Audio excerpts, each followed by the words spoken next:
Okay, good afternoon, Sarona. Good afternoon, Tirthankar, Astha, Sanchari, Ishita.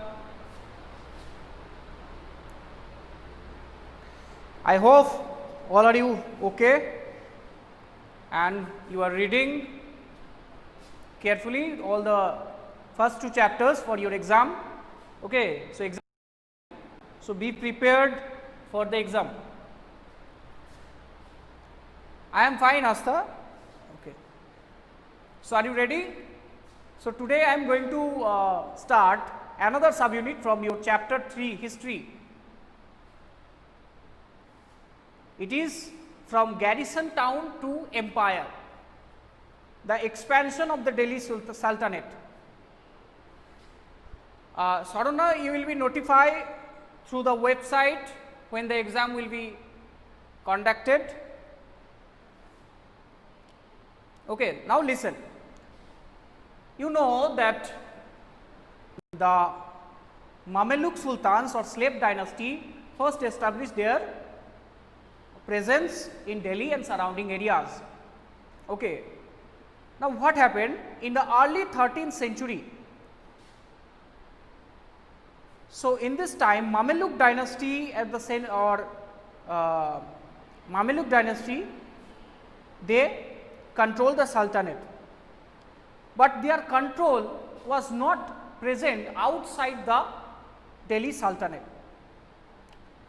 and their control was only present on the heavily fortified towns called garrison town. Okay.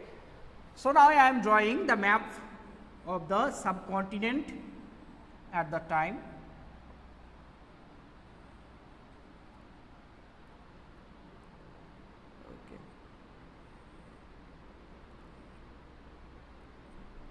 This is the present day Pakistan. Okay, this is also at the time the part of this. So, I am not drawing any division line, I am only drawing the river Indus and its tributaries. Okay. So, Indus and its 5 tributaries are there, and Ganga, our main river, and Yamuna, the other river. Okay. And Delhi in the bank of river Yamuna is the main capital and garrison town. So, at the time, Oyon, mute your microphone. So, look at the different garrison towns. So, what is garrison town? You have to know first that garrison town are fortified settlement with soldiers. It is also given in your book that garrison town are fortified settlement of soldiers. Fortified means there are this type of fortress are there. Okay. This type of walls are there, this type of fortress. Okay. They made.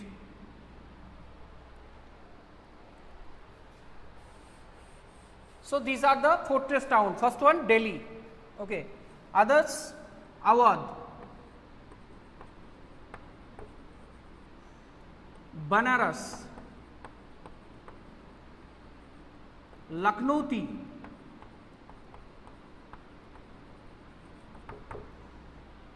okay, Badaयूं, Allahabad, today it is called Prayagraj, okay, Allahabad. Number Multan in Punjab province, today's in today's Pakistan. Lahore, it is also in Pakistan, Punjab province. Deval, it is situated near Karachi in today's Pakistan. So, these are all the cities and garrison towns in different part of the subcontinent. It is in page number 34. Students, page number 34. Okay. And this type of garrison towns established by the Delhi Sultans in different part of the subcontinent, and they found it difficult to control the hinterlands of the cities, but they found it is difficult to control the hinterlands of the city. What is hinterland? That each of these city had some area from where they collect the goods, the agricultural products, the labors, okay, all these things, the resources they collected from the cities, these are called hinterlands.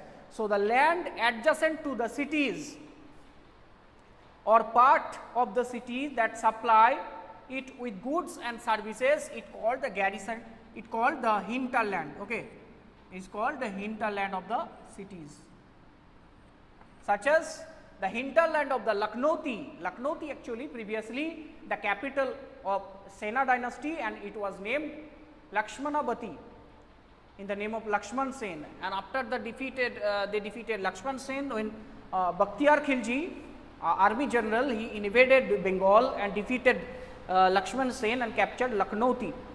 Okay. And it is they also established the fort here to control the territory.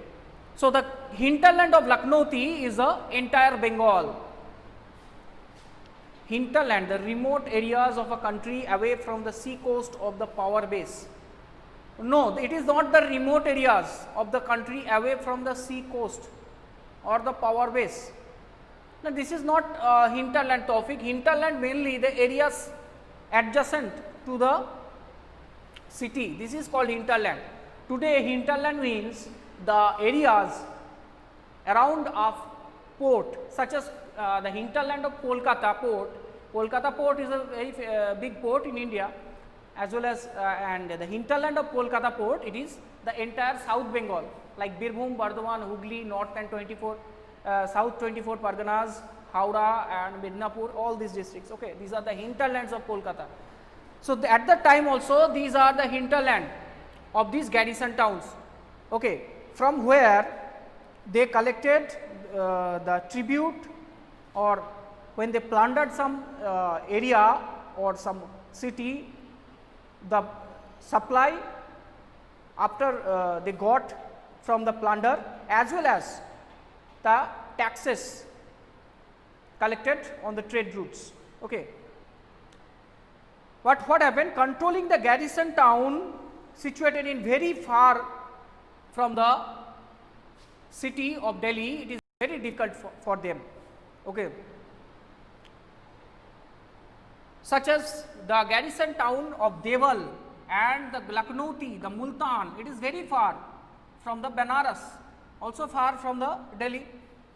So, they need to consolidate their empire and established a powerful administration to stop this type of to solve this type of problem, because at that time it is not so easy to reach to those far fetched areas through the horseback or bullock cart or by foot. Okay. So, communication was very weak at that time. So, that is why they had to move either by foot, either on foot or on horseback or bullock cart. So, this is the number one problem. Number two problem is war, rebellion and bad weather or any natural calamity. Suppose in Ganga and its tributaries, Son, Ghagar, okay, Kosi, these are most of the time in rainy season, they flooded the regions of Bihar and surrounding areas. So, if some rebellion occurred in Lakhnauti in Bengal, so it is very difficult for the forces from the garrison town of Delhi to reach the Lakhnauti to suppress the revolt. Okay. And again, if something happened, if some foreign invaders attacked in Multan and Lahore from this region, then it is very difficult for them to control the Multan and Lahore from the Delhi, to send forces to control Multan and Delhi within 1 week or 2 days. Okay. So, and another problem was there, the Mongol invasion from the northwest frontier, that Mongol was a very dangerous forces, a race, and they established their dominion of entire Central Asia up to the Middle East, from Mongolia to northern portion of the China up to the Central Asia, okay, under the leadership of Chengiz Khan and his sons and descendants. So, always there is a threat of the Mongol invasion from the northwest to Delhi. So, that is why they established so many fortresses on Delhi, Kuna, Siri, Tughlakabad, I have already mentioned. Okay. So, there is this type of problem they had to face. The newly born, these were the problem that the newly born Delhi Sultanate faced. as well as the suppose the Multan, Deval and in Lahore or in Awadh, the governor of the fortresses, if they become rebellious, if they do not obey the Sultan, then what happened? They had to suppress the rebellion. It is also difficult for them. So, that is why they had to expand their territory and establish a strong administration throughout the subcontinent. Ghiyasuddin Balban first realized this. Ghiyasuddin Balban was one of the ruler who was involved in the conspiracy to remove the Razia from the throne, and he was when he was Sultan Ghiyasuddin Balban, he was also a slave in his first life, and Ghiyasuddin Balban realized the necessity of expansion of the territories, military expeditions, and after the Ghiyasuddin Balban, Alauddin Khilji or Khalji from the Khalji dynasty as well as Muhammad bin Tughlaq from Tughlaq dynasty, they also realized to expand their territory all over the subcontinent, and their expansion of the territories will consolidate its boundaries. They had to consolidate its boundaries. If its boundary is weak, then it is very difficult to control or to protect the empire. So, two type of expansion occurred at that time. One is through the internal frontiers and another one through the external frontiers. So, first we are going to discuss the internal frontiers, the expansion through the internal frontiers. So, what is internal frontiers? That look at this picture, that these fortresses and their areas adjacent to it, these are the internal frontiers. Okay. And if I if I will tell you the definition, that internal frontiers refers to the areas included in the Sultanate as well as the hinterlands of the garrison towns. So, this area, the area situated between the garrison towns, these are hinterlands and these are also the internal frontiers. So, the area situated between these garrison towns, these are internal frontiers, and they first led their expedition, military expedition to the internal frontiers. What happened after the internal invasion in the internal frontiers?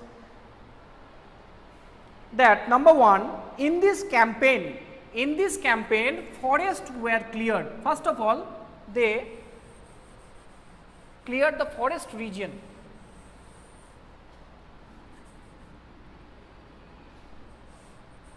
So, this is Ganga and its tributary, this is okay. So, this is Yamuna and Delhi. So, this region between the Ganga and Yamuna, this is called Doab region. So, in Doab region they clear the forest and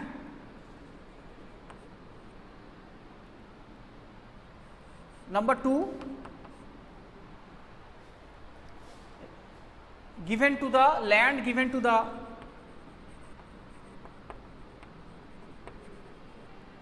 farmer for agriculture.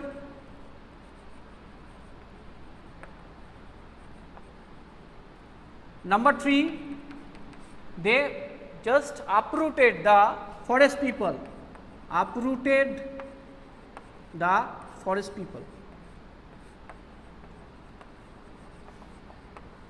as well as number 4, established cities and towns and fortresses,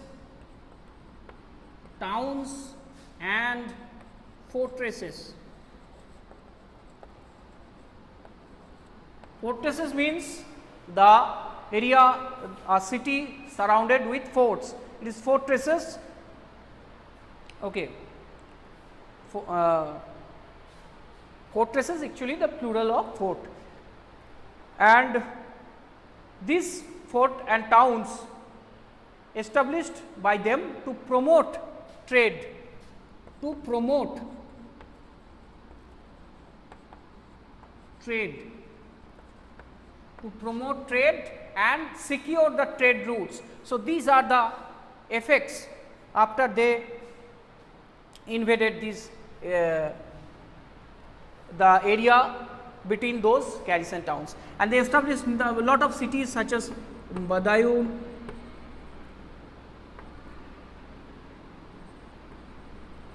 and also in Awadh was there, Awadh, Banaras, and Allahabad. Okay. So, lot of cities are there. So, they established this region, lot of fortresses, lot of small towns also, and started agriculture between the two river Ganga Yamuna in Doab region. That is the expansion into the internal frontier. Now, we are going to discuss the expansion into the external frontier. Okay. What is the external frontier? You have to know first that external frontier refers to the region beyond the reach of the internal frontiers, such as South India.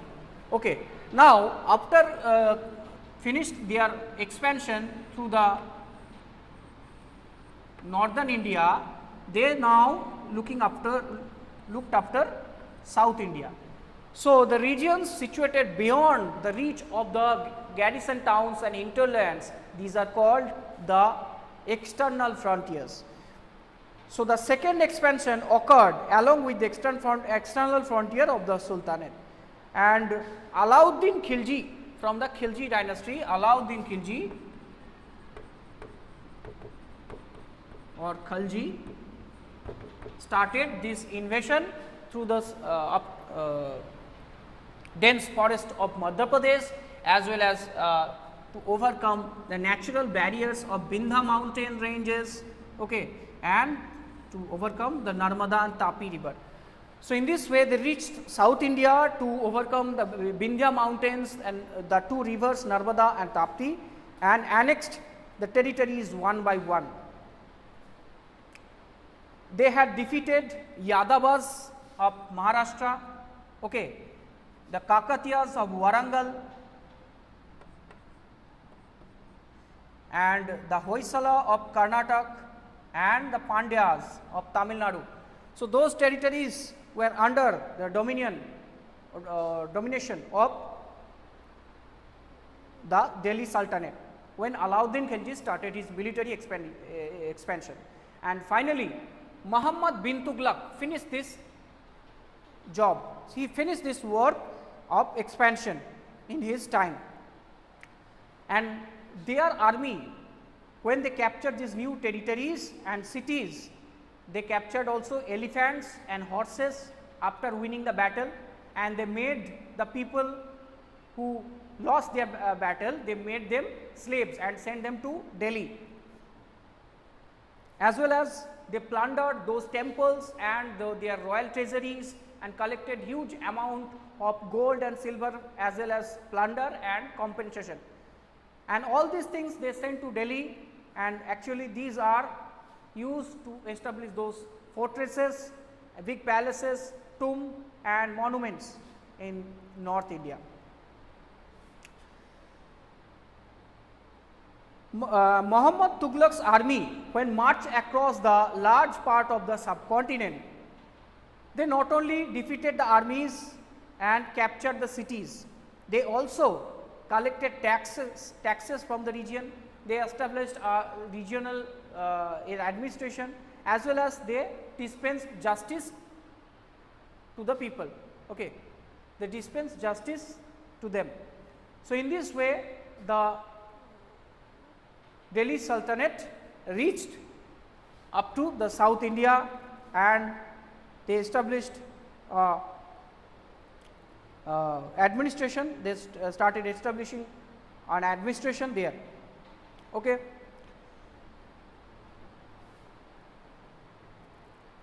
But how complete and effective was its control over such a vast territory. Okay. And it took almost 150 years to control, to expand all these territories, because it is not so easy.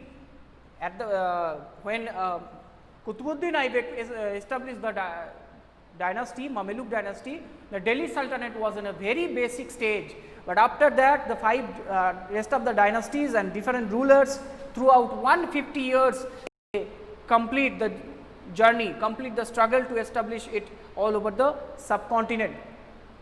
Okay. And how did they control this vast territory? We will read in next class in the next subunit, and it is the closer look administration consolidation under the Khaljis and Tughlaqs. So, if you have any question, you can ask me from this subunit.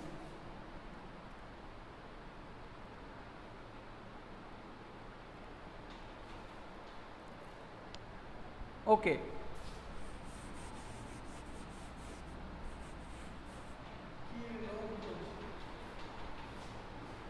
Okay. So, thank you everyone today up to this, and sir, how much time left? 5 minutes.